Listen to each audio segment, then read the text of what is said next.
we have reached the final. Number 14 of 14 questions asked by the current of governor candidates. I am at number 14. I am Mark Stewart Greenstein. Here we go. Level 9 in importance. Oh, and what is a 10? A 10 is like so searingly life and death importance. I don't have any 10s among the 14 asked. A 10 would be, should we fight the invading Nazis? Okay? That's the level that's a 10. We're close, though, with this one. Do you support repealing SB 1160? This is the post-Sandy Hook law that expanded the list of banned assault rifles and banned the sale of high-capacity magazines. Answer, yes. Because we need to individually protect ourselves. The handgun, is the greatest defensive weapon ever made. Yes, it's a weapon of offensive mayhem as well. But so is a plastic bag that can suffocate kids. So is a scimitar, a knife that can slit somebody's throat or be wielded to take somebody unwillingly out of a building to be raped, robbed, what have you. Mental health is what's behind mayhem, not a weapon itself. But a good weapon in the hands of good people, and 99.9% of people who buy guns use it for good. That is so important to keeping us safe, to deterring the guy who would be marshaling somebody off to be raped, robbed, or murdered.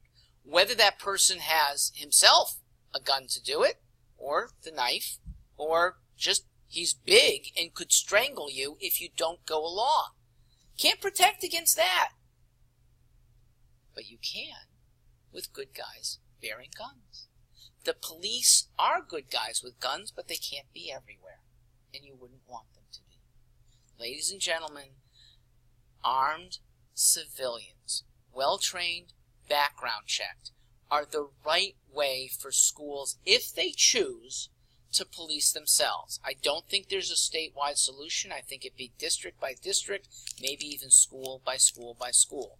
But I will say that if on that bad day at Sandy Hook there had been an outside presence like I'm asking, armed civilians, Adam Lanza would not have gotten in the first place.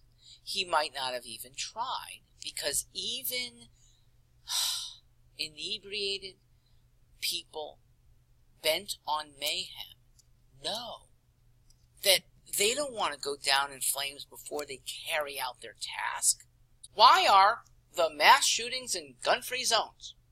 It's because even the crazed guy knows he can get away with it because there's nobody that take him out right away. Why, by contrast, do no mass shootings ever happen in police precincts? I think a uniformed officer, the law, the authority, would be the target more often of crazy people with guns. More often than innocent school kids. But they're not. Why? Because the police precinct has men that are fully armed in there. We need people who are either in or maybe outside so that there is a deterrent and nobody goes in with bad intent in the first place. Now here's the other real reason behind my level 9 and close to level 10. It's because SB 1160 was an example of reactionary legislation. It was well-meaning out of feelings, but not out of thought about consequences. And there's too much legislation like that. One of my opponents talks about having empathy. Empathy in legislation is dangerous. It's what causes legislators to take it upon themselves based on feeling, not necessarily knowledge. And so, much better legislation, or maybe lack of legislation, should be replacing SB 1160. We should not just be reacting to news. It causes, at the federal level, we got the Patriot Act following 9/11. In another state, North Carolina, we got, because of feelings for transgender people feeling cloistered, that they put them in girls' bathrooms, leering males. They put other males who are males, horny, wanting peeps, to go into women's locker rooms, girls' locker rooms in schools, in the name of making a few confused people confused about their gender. We feel for them, but we should not legislate for the transgender crowd when it hurts everybody else. That's an example of empathy gone wrong. We need to use that. The next time a shooting, God forbid, happens, we can't be legislating based on feeling. I'm Mark Stewart. Thanks for hanging.